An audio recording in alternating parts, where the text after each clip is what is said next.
Hello everybody and welcome to another knockoff review. In today's video I'm taking a look at the fourth MP Megatron on the market. We've had the official MP, we've had the straight up KO MP36, we've had the Toy House Factory Megatron, and now we have the Infinite Transformation Emperor of Destruction. What a gorgeous looking box. Love the artwork on that. Has it been stolen? I don't know.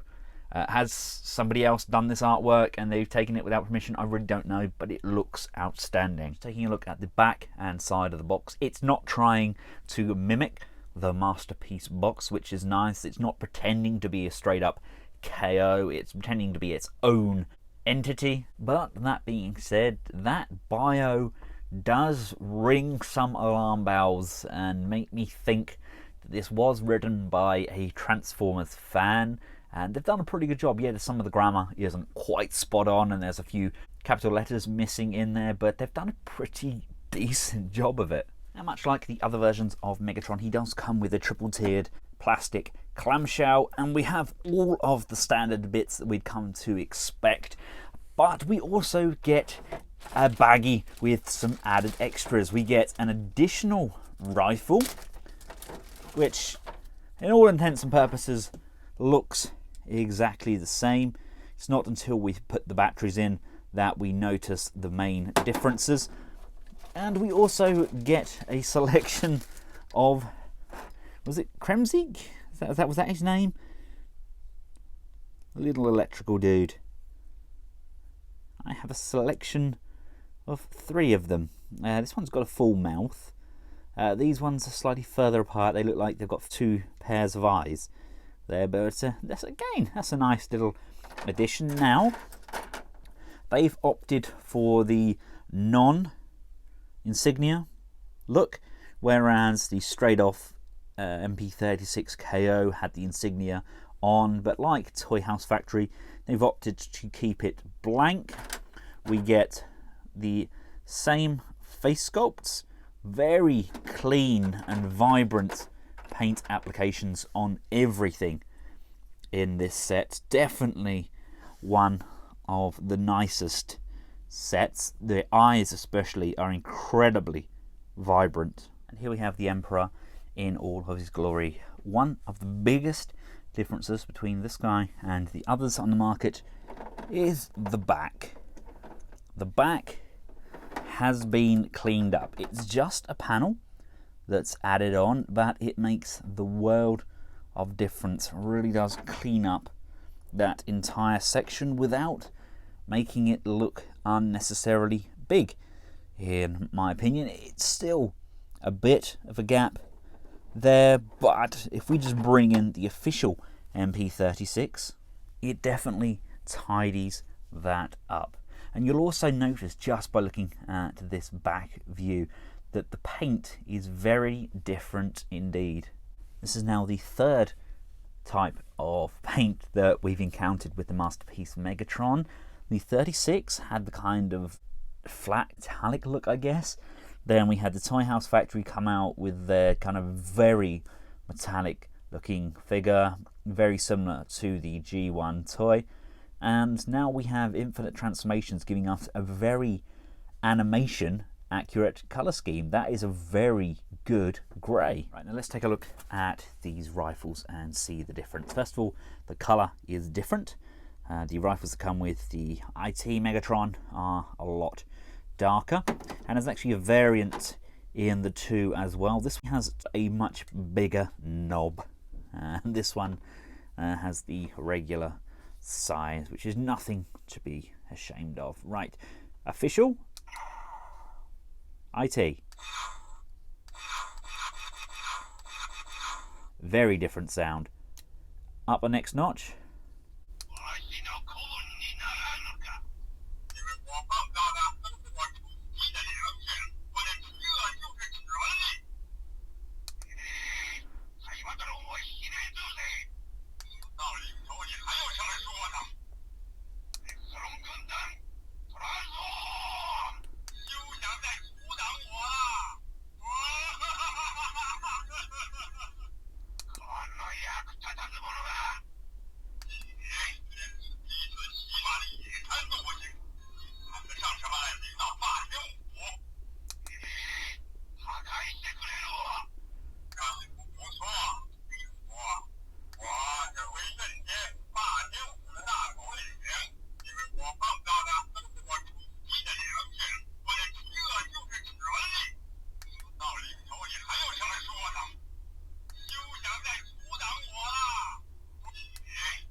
And as you can see, the LED is red on the IT, and it is extremely bright, and there's a lot of different sounds on there. Let's click that one over.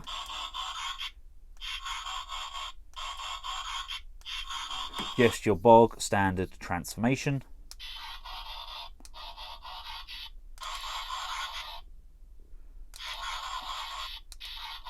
The IT is much louder. Now, of course, there are two variants. This one, just a long laser fire.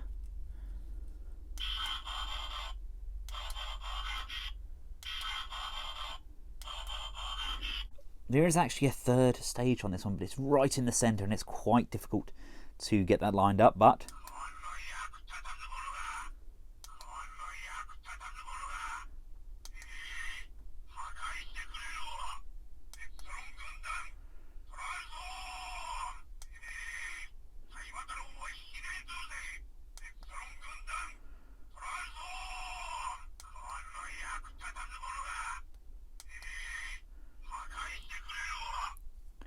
so they've decided to go for the straight up copy with this version, whereas this one, I believe, is the voice, the Chinese Galvatron.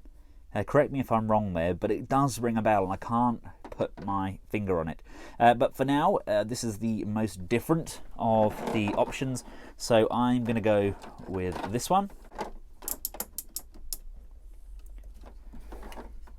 Now, personally, I still prefer the sound chip that came with the Toy House Factory version, and I love the fact that they went for that G1 toy nod. But at the same time, the paint on this guy is obscenely strong. I have not been able to chip it. I've tried. I'm pretty good at knocking things off shelves, and it is built to last, and he just looks so nice done in these clean colours. Here he is alongside Prime, and of course the Toy House Factory version. People have been asking me, is this guy shorter than the others? I think he is. I can't figure out which piece they've reduced on him to make him shorter, because all of the accessories fit exactly the same, but he is definitely shorter than his opposition. Some may prefer that sort of scale with Prime, but I love how he looks. He really reminds me of the final product colouring for the Wei Zhang NE-01. It's that sort of vibrant, really crisp grey. If you followed me on my Megatron journey, you'll know that this is my favourite look for Megatron. The "I still function" look, that is what I like to go for him. I love how clean it is, although I am still very curious as to how I'm going to put a Toy Hacks label or something on that chest.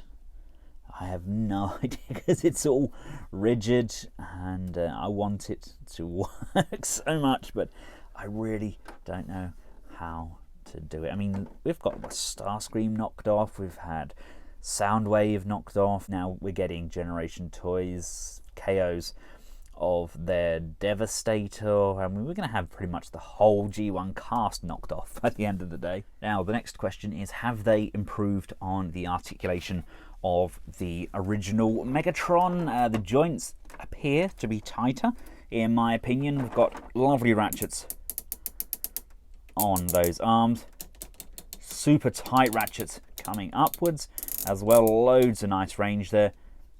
Quite a nice swivel on that arm, nice deep elbow there, nice and tight as well, nice rotation on the wrist, and of course the fingers are exactly the same, just with that single articulated trigger finger, and the rest are pinned. And just comparing that to the official version of Megatron, we've got very similar motion on that arm. Going upwards is definitely a lot looser. Swivel, bicep curl is definitely looser on my official product. Wrist feels very much the same. Even the hand colours are different. And yeah, the fingers feel pretty much identical. Now, We have an abdominal crunch on Megatron due to his transformation. This is something which has actually changed on this Megatron. It's actually now locked into place, which some may say is a mistake, but personally I think it actually holds the torso together better. And we do have a waist swivel. We get movement on the hip skirts. They go up nice and smoothly. Lovely ratcheted legs. Really nice ratcheted kneecaps there. The legs themselves, very, very strong ratchets. Lifting up those hip skirts, we can come out to the side. Really nice high kick there. We get upper thigh rotation. Come down to the feet, we get up and down motion.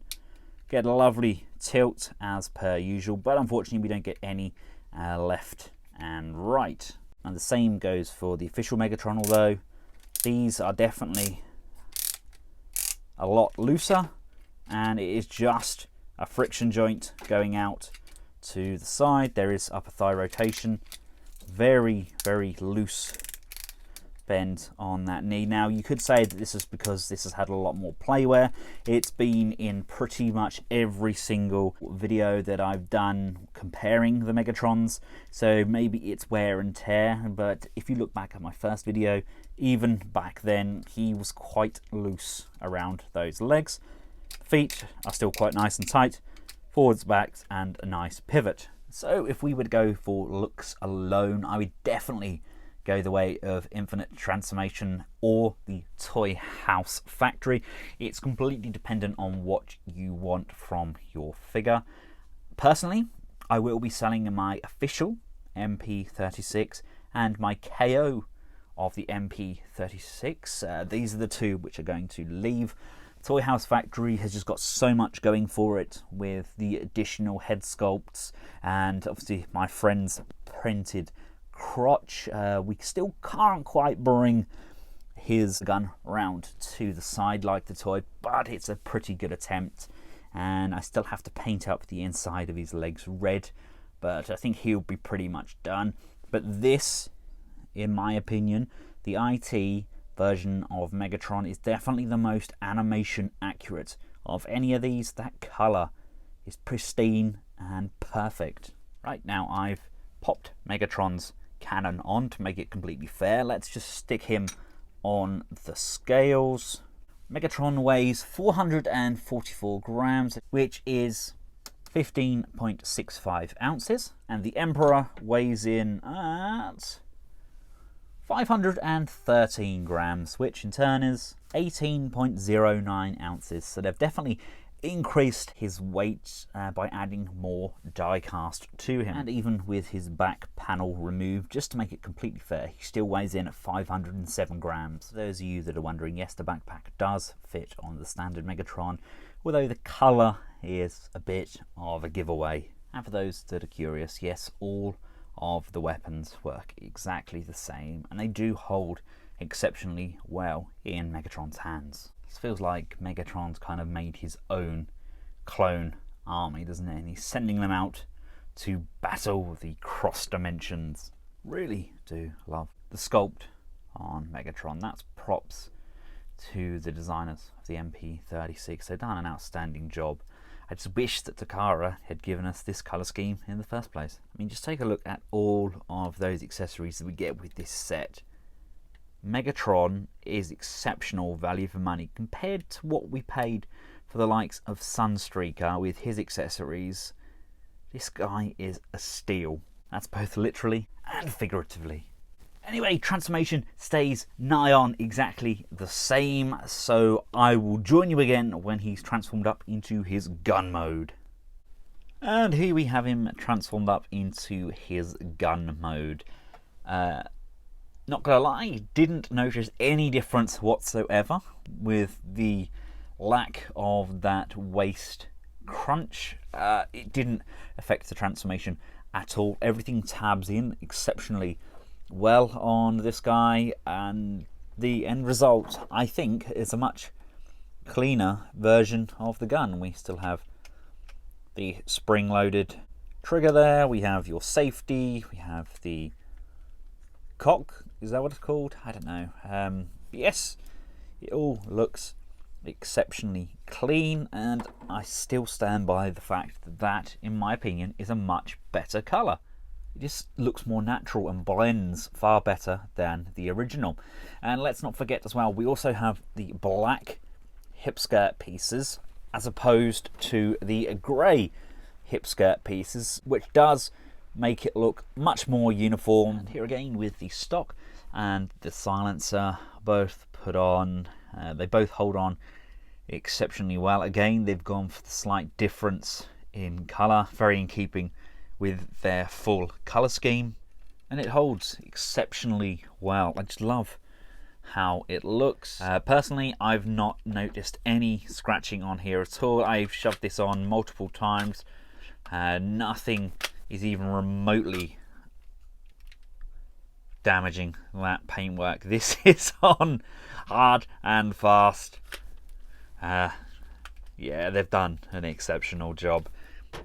If you are looking for a Megatron, you don't already have the MP36, then I think this guy has definitely jumped to the top of my KO Megatrons. I love the Toy House Factory version, sheerly for that nice metallic paint and that G1 toy look, but if you want a MP Megatron to look the part with your masterpiece collection, then in my opinion this is the Megatron for you. I've included links all around here to the other KO Megatron reviews, and once again I'd like to thank TF Direct for making this review possible. Until next time, from myself and the Infinite Transformation Emperor of Destruction, thanks for watching, goodbye.